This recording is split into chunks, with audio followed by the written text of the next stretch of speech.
If you're a carpenter, a woodworker, somebody that just does DIY crafts, guarantee you have one of these. The first one we have here is the new Ridgid Jigsaw. It's the 18 volt. And the other one we're taking a look at is the new Milwaukee, some people call them Milwaukee Fuel M12 Jigsaw. Now, to be honest with you, I really wasn't sure how I was going to make this video. I mean, it's tough. One's an 18 volt, the other one's an M12. One's like the big cousin of the other. This is like a pro grade, and this is a prosumer grade. However, what I come to realize is that I'm extremely lazy, and I just don't feel like making two separate jigsaw videos. So why not just show you them both at the exact same time? So first off, let's talk about price point. Usually the Milwaukee they're always more expensive. Again, they're the pro brand. And then you got the Ridgid, which is the prosumer, but this is an 18 volt, so larger bat rate it goes on here. It's supposed to be a little bit more powerful. But all that said, this may still be surprising to you. The Milwaukee is actually cheaper than the Ridgid. The Milwaukee M12 comes in at $169 bare tool only. The Ridgid actually comes in at $179, and when I first seen that price, I thought you were gonna get the bat ray with it, but that's tool only. All right, so before we get to using and abusing, this slicing and the dicing, let's do a comparison. This is the M18 jigsaw. Tool only, this runs $199. So you can see the M18 in the middle, the M12 on the left, and then the Ridgid on the right. The M12 definitely smaller than all three, even though they pretty much have the same height profile. The M12 is just shorter, lighter, and all around more compact. Yeah, you would expect that the 18 volts going to be larger than the M12. And that's the one point that I'm going to give Ridgid. They actually kept this thing really small. For being an 18 volt, good on them for keeping this a little bit smaller. I mean, you can see it says subcompact right there. So let's first do some comparison of the functions, the functionalities. So the speed control or dial for the Milwaukee is right there. And this is the one for the Ridgid. I gotta be honest with you, I'm not a fan of this. It just seems old fashioned. It just, I don't know, there. It's a big old honking piece of plastic that just don't look real nice like. However, on the Milwaukees, this right here is a little bit easier to get to. Your hands up here on the barrel grip, you can adjust that a lot simpler, and it's hidden, so it's just not in your face. So the point goes to the Milwaukee. Now they both have an orbital adjustment. You can see right here on the Ridgid, you got 3 different speeds, and it also has an off. So you got 4 different positions. On the Milwaukee, it gives you a little bit more control. So I got 0, which is off, 1, 2, 3, 4. That's 5 different positions. And it's a little bit easier to get to as compared to the Ridgid. And I'll also say that this feels a lot more heavy duty than the Ridgid does. As for your dust collection, if you want to just shoot that dust out the side, well, you go like this. And if you want to collect the dust in a vacuum, you put this in like so. That goes down in there like so, and then you can hook your vac up to pull that dust out. Ridgid also gives you that advantage. However, the Milwaukee, well, it sticks out a little bit further, and it's probably going to be a little bit easier hooking that vac up. So again, to turn that on and off, you just go to the Milwaukee and you flip that switch. And the Ridgid has a switch as well. You're just going to flip it like so. And one other thing we'll look at button-wise is your on and off switch. You have this one on the Ridgid, simple to slide, and this one on the Milwaukee, which I really like because it's very accessible to the thumb. The one on the Ridgid is as well, just not as good. So I got to give a point for the overall build quality when it comes to these levers, buttons, switches. I got to go with the Milwaukee. They're just a lot easier to get to switch, and they feel way more robust than what the Ridgid does. I do want to point out though, both of these, if you're right-handed, you're going to love it. If you're left-handed, well, you're going to have to use this finger over here. There's no switch on the other side of either one of these tools. So let's talk about your bevel cuts. We're going to look at the Ridgid real quick. So for you to be able to adjust this shoe, you have to take this off right there. It's not too big of a deal for me. That's the exact same thing you have to do for the M18 version. However, Ridgid's going to take a point here. You see right there, this is a built-in wrench. So if I want to loosen this up and adjust that, I have my built-in wrench. Nothing better than some sweet built-in tool storage. So once I loosen that up, I can just manipulate this and bring it over to where I want and adjust this 45 degrees each way. I will tell you though, this is not the smoothest.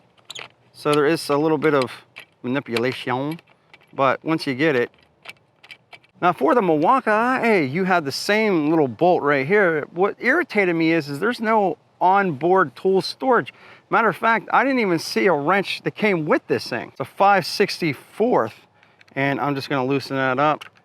And now I'm able to adjust this. The Milwaukee is definitely a lot smoother, a lot easier to adjust back and forth. And the other thing I like about this, so take a look at your teeth right here. You only got 3 positions when it comes to the Ridgid. You got one here, you got one here, and you got one here. Once you find that position, well, that's gonna lock in. You can see it locking in, And then I'm gonna swing it over here and it'll lock in. On the Milwaukee, you actually have 7 different positions. So if I slide this over and I bring it in, it'll lock. If I slide that over, it'll lock. Slide it over, it'll lock. But you have a lot more when it comes to your bevel than you actually do the Ridgid. And just an FYI, I had that pretty loose. If you tighten that up a little bit, it makes it a little bit smoother where I can just lock that in like so, and then bring that out, lock it in. I really, really like this. And I also like how it tells you exactly where you're at, the degree that you're at on this, where on the Ridgid, it does not. However, this is where Ridgid's gonna get a point. In your blade, it's a quick insert, quick release. If I take this, I just slide this in like so, and watch what happens. It automatically locks in. I don't have to turn anything. It just goes right into the cullet and it holds it tight. Watch it and learn it again, my friends. See this? It's gonna go in. It's automatically locked in. Now to release this, you have to pull this lever here and it'll come out. Yeah, that's simple. The Milwaukee's doesn't do that. If I were to try to put this in, well, that's turned. I have to physically turn this here and then take my blade and it'll lock in real tight. You do have the quick release function. I believe the sun is coming out. Haven't seen that in days.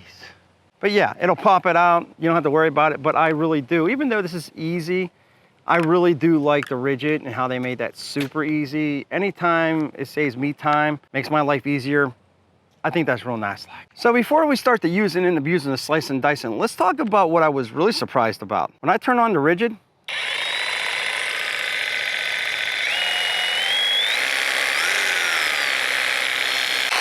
that's on auto, by the way. If I turn this up to 6, that's a pretty smooth, I mean, you barely feel this thing in your hand. I don't know if you could hear me. You can barely feel this thing in the hand. The vibration is basically non-existent. Even when I turn this all the way up to the orbital mode, it feels really good. Now when I put the battery in for the Milwaukee IA, and listen, anybody who uses M12s, you know how compact these things are, you love them. I'm gonna turn this all the way down. Let's turn the speed up. It goes to 5. I don't know. I like them both. I think they both did a really good job. I think the Milwaukee is a little bit more quiet. Let me see.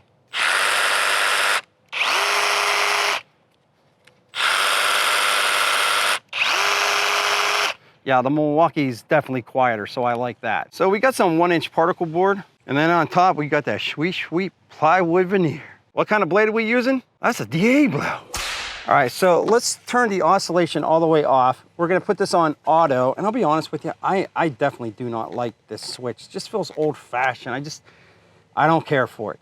But let's put this on auto. We're gonna turn this oscillation all the way off, and we'll see how it does, and we'll make a couple other cuts.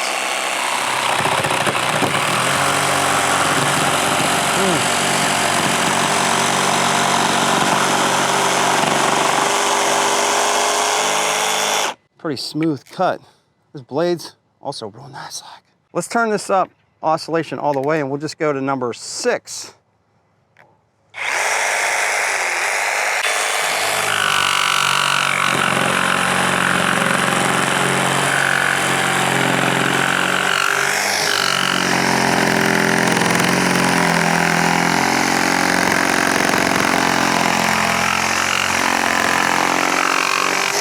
All right, let's do the same with the Milwaukee. We'll turn the oscillation all the way off and we'll go to number 5. That's the highest setting. And again, to be straight up honest with you, I like that blade release and insert way better on the Ridgid. So good on them. All right, this is high. Definitely a little more quiet.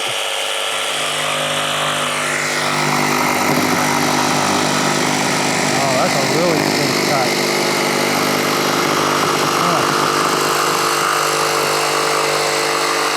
Wow, that just feels precise when you're cutting with this thing. Yeah.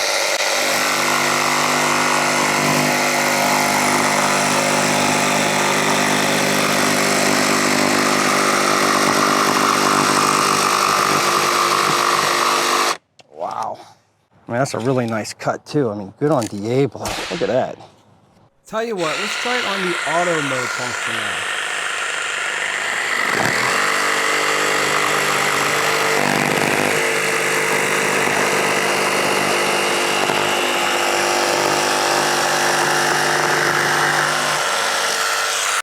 I'm sure that some of you are probably going to understand exactly what I'm going to say here.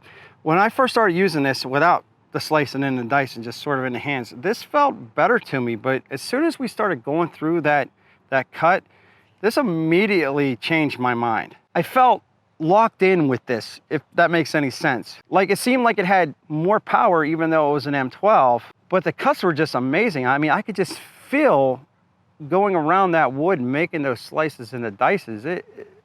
That was incredible. I even like this way better than the M18. Now, just an FYI, they both have LED lights up on the front. As soon as you turn this on, it comes on. However, on the Milwaukee IA, you have to push the button for it to come on, which is kind of weird. Maybe some people might like that. They say, well, it's gonna conserve the battery a little bit more, but I don't think that's the case. So, I mean, I guess that's the difference between like a pro level and a prosumer. I mean, don't get me wrong, this is a great jigsaw. I would recommend this. I think they did a really good job, and I think there's a couple points on here that I really like, especially that quick release and insert. I like that you got the built-in tool. It's pretty comfortable in the hands. I just don't like this. I think it looks old school, and I wish they would change that. It just doesn't feel like it has as much power, believe it or not. The M12 just seems like it's built more solid. Don't let the M12 fool you. Don't think because it has a smaller battery that it's anything less. This is a fantastic jigsaw. I guess what I'm trying to say is if you're in the Ridgid platform, it's a good buy. You're gonna like it. It's lightweight, more than powerful enough to do any job you need to do. You're gonna have that 45-degree cuts. I like this. If you're a carpenter or woodworker and you're in the Milwaukee IA platform, definitely check this thing out. This is fantastic. Really, really like this. And again, I guess that's the difference between a pro grade and a prosumer or even a DIY brand. It's just gonna feel more conformed to you. If you know anybody that's in the Ridgid or the Milwaukee IA platform and they're looking for a jigsaw, share this video out with them. I'll tell you, I'm impressed with both of them. You know, the Milwaukee M12 definitely takes it for me. We'll be back with more videos soon.